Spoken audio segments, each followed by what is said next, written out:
Shri Raju P Nair, ഈ തെരഞ്ഞെടുപ്പ് ഫലത്തെ നിങ്ങൾ എങ്ങനെ കാണുന്നു? ഈ വലിയ നേട്ടം എങ്ങനെയാണ് നിങ്ങൾ വിലയിരുത്തുന്നത്?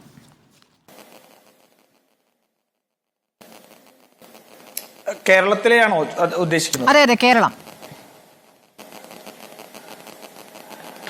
കേരളത്തിൽ തീർച്ചയായിട്ടും CPM-ന്റെ ഈ തെരഞ്ഞെടുപ്പിന് മുൻപ് തന്നെ ഞങ്ങൾ വളരെ വ്യക്തമായിട്ട് പറഞ്ഞു, CPM-നെ കേരളത്തിൽ നമുക്കൊരു ഇന്ത്യ മുന്നണിയുടെ ഭാഗമായിട്ട് നിൽക്കുമ്പോഴും എന്തുകൊണ്ടാണ് CPM-നെ എതിർക്കുന്നതിലൊരു ഞങ്ങൾക്ക് ഒരു ആശയക്കുഴപ്പമില്ലാത്തത് എന്നുള്ളൊരു ചോദ്യം ഉണ്ടായിരുന്നു.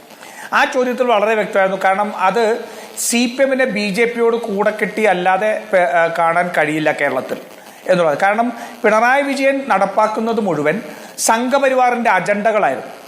സംഘപരിവാറിന് ഇവിടെ സ്പേസ് ഉണ്ടാക്കി കൊടുക്കുക, BJP-ക്ക് സ്പേസ് ഉണ്ടാക്കി കൊടുക്കുക എന്നുള്ളത് പിണറായി വിജയന്റെ രാഷ്ട്രീയമായിരുന്നു. അതൊരു പരിധി വരെ അദ്ദേഹത്തിന് കമ്പൽഷൻ ആയിരുന്നു, മറ്റു മാർഗമില്ല. അദ്ദേഹം സ്വയം വരുത്തിവെച്ച അഴിമതി ഉൾപ്പെടെയുള്ള കാര്യങ്ങൾ അദ്ദേഹത്തിന് രക്ഷപ്പെടണമെങ്കിൽ BJP-ക്ക് സഹായം ചെയ്തു കൊടുക്കുക എന്നുള്ളതല്ലാതെ മറ്റൊരു നിർവാഹമില്ല.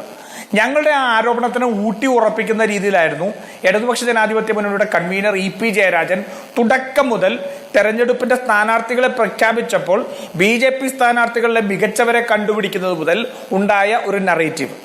അത് അവസാനം ആ തെരഞ്ഞെടുപ്പിന് അടുത്തേക്ക് എത്തുമ്പോഴത്തേക്ക് EP ജയരാജനും പ്രകാശ് ജാവ്ദേക്കറുമായിട്ടുള്ള രഹസ്യ കൂടിക്കാഴ്ച, ആ രഹസ്യ കൂടിക്കാഴ്ചയിൽ ഉയർന്നു വന്ന തൃശ്ശൂരും തിരുവനന്തപുരമെങ്കിൽ തൃശ്ശൂരെങ്കിലും എന്നുള്ള ഒരു കോംപ്രമൈസ്, അത് ലാവ്ലിൻ മറ്റ് കേസുകൾ അവസാനിപ്പിക്കുന്നതിന് വേണ്ടിയുള്ള രാഷ്ട്രീയമായ കോംപ്രമൈസ് എന്നുള്ള സകല വിവരവും പുറത്തേക്ക് വന്നു.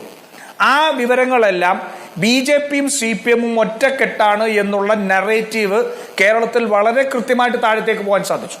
അങ്ങനെ ഒരു നറേറ്റീവ് ഉള്ളത് കൊണ്ടാണ് മതേതരമായിട്ട് ചിന്തിക്കുന്ന അല്ലെങ്കിൽ ചില മറ്റ് സംഘടനകൾ ഉൾപ്പെടെ CPM-ന് പിന്തുണ നൽകാതെ കോൺഗ്രസിന് പിന്തുണ നൽകുന്ന സാഹചര്യമുണ്ടായത്.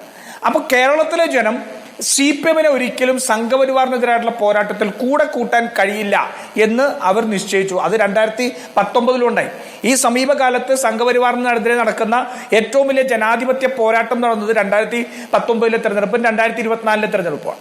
ഈ രണ്ട് തെരഞ്ഞെടുപ്പിലും കേരളത്തിലെ ജനങ്ങൾ മനസ്സിലാക്കുന്നത് CPM-നെ കൊണ്ട് RSS-നെ എതിർക്കാൻ കഴിയില്ല, BJP-ക്കെതിരായിട്ടുള്ള പോരാട്ടത്തിൽ CPM-നെ വിശ്വസിക്കാൻ കഴിയില്ല. ആ തീരുമാനം ഇപ്രാവശ്യവും നടപ്പാക്കി, ഒരു സംശയവും വേണ്ട. അതിൽ നമുക്ക് നഷ്ടം വന്നത് തൃശ്ശൂർ ലോക്സഭാ സീറ്റാണ്.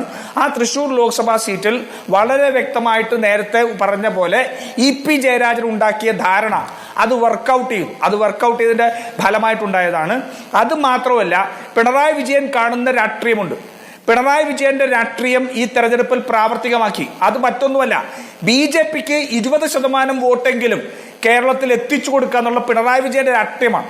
കാരണം നരേന്ദ്രമോദിയിൽ നിന്ന് അദ്ദേഹം സ്വായത്തമാക്കിയ രാഷ്ട്രീയ ബുദ്ധി ഈ കേരളത്തിൽ ഒരു ത്രികോണ തെരഞ്ഞെടുപ്പിലേക്ക് ശക്തമായ BJP കടന്നു വന്നാൽ, ശ്രീ രാജു പി നായർ തൃശ്ശൂരിന്റെ കാര്യത്തിലേക്ക് വിശദമായി വരികയാണെങ്കിൽ, ശ്രീ രാജു പി നായർ തൃശ്ശൂരിൽ പാർട്ടി തന്നെ തോൽപ്പിച്ചതാണ്, പാർട്ടി വേണ്ട രീതിയിൽ പ്രചാരണത്തിന് ഇറങ്ങിയില്ല എന്ന പരാതി K മുരളീധരനുണ്ട്. ഇപ്പോൾ തൃശ്ശൂരിലെ തോൽവിയിൽ പരിശോധന നടത്താൻ എന്തിനാണ് K സുധാകരൻ തയ്യാറാകുന്നത്? CPM-നെയും പിണറായി വിജയനെയും പറയുന്ന വിഷയം അവിടെ നിൽക്കട്ടെ, നിങ്ങൾക്ക് പാർട്ടിക്കകത്ത് എന്ത് സംഭവിച്ചു എന്ന കാര്യം കൂടി ഉണ്ടല്ലോ. അല്ല, തൃശ്ശൂരിൽ എന്തെങ്കിലും രീതിയിലുള്ള പ്രശ്നങ്ങൾ മുരളീധരൻ ഉന്നയിച്ചിട്ടുണ്ടെങ്കിൽ ആ പ്രശ്നങ്ങൾ മുഴുവൻ പരിശോധിക്കുമല്ലോ. തൃശ്ശൂരിനെ സംബന്ധിച്ചോളം ഞങ്ങൾക്ക് അവഗണിക്കാൻ കഴിയുന്നതല്ല. കാരണം അതിനകത്ത് ഏറ്റവും പ്രധാനപ്പെട്ടത് ഞാൻ പറഞ്ഞല്ലോ, BJP-യുടെയും പിണറായിയുടെയും ഗെയിം പ്ലാന്റിന്റെ ലാബോറട്ടറി ആയിട്ട് തൃശ്ശൂർ മാറിയിരിക്കുന്നു എന്നുള്ളതാണ്. പക്ഷേ സജീവ രാഷ്ട്രീയത്തിൽ നിന്ന് തന്നെ മാറുന്നു, താനൊരു വെറും പാർട്ടി പ്രവർത്തകനാകുന്നു എന്ന് K മുരളീധരൻ പറയുന്നത് CPM-നോടും BJP-യോടും പിണങ്ങിയിട്ടല്ലോ. അത് പാർട്ടിയോടുള്ള കൃത്യമായ മറുപടിയാണ്, പാർട്ടിക്കുള്ള കൃത്യമായ മറുപടിയാണ്. അതുകൊണ്ടാണല്ലോ പറഞ്ഞത്, ശ്രീ മുരളീധരനുള്ള എല്ലാ പരാതികളും തീർച്ചയായിട്ടും ചർച്ച ചെയ്യപ്പെടണം, അന്വേഷിക്കപ്പെടണം. മുരളീധരനെ സംബന്ധിച്ചോളം കേരളത്തിലെ വർഗീയ വിരുദ്ധ പോരാട്ടത്തിന്റെ ഏറ്റവും വലിയ കുന്തമുനയാണ് മുരളീധരൻ എന്ന് പറയുന്നത്. മുരളീധരനുണ്ട വ്യക്തിപരമായിട്ട് ഇതിനകത്ത് വന്നിട്ടുള്ള എന്തെങ്കിലും പരാതികളുണ്ടെങ്കിൽ ആ പരാതികൾ പരിശോധിക്കപ്പെടും. പക്ഷെ അവിടെ അതിനേക്കാൾ കൂടുതൽ വർക്കൗട്ട് ചെയ്ത് നോക്കൂ. തൃശ്ശൂരിൽ 7 നിയോജക മണ്ഡലങ്ങളിൽ 6 നിയോജക മണ്ഡലം LDF ആണ്. ആ 6 നിയോജക മണ്ഡലത്തിൽ സിറ്റിംഗ് MLA-മാരുള്ളടുത്ത് BJP-യാണ് ഒന്നാമതെത്തിയിരിക്കുന്നത്. അപ്പൊ എങ്ങനെ അത് സംഭവിച്ചു? ഒരു നിയോജക മണ്ഡലത്തിൽ മാത്രമാണ് UDF ലീഡ് ചെയ്തത്. ബാക്കിയുള്ള മുഴുവൻ നിയോജക മണ്ഡലങ്ങളും CPM മുന്നിലേക്ക് എത്തി, BJP മുന്നിലേക്ക് എത്തിയിരിക്കുന്നു.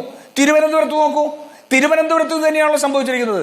ഇന്ന് പുതിയ കണക്കുകൾ വന്നല്ലോ. ഈ സംസ്ഥാനത്ത് 11 നിയോജക മണ്ഡലങ്ങളിൽ BJP ലീഡ് ചെയ്തത് 11. ശരി, അതിലേക്ക് നമുക്ക് വിശദമായി വരാം. ശ്രീ രാജീവ് പി നായർ,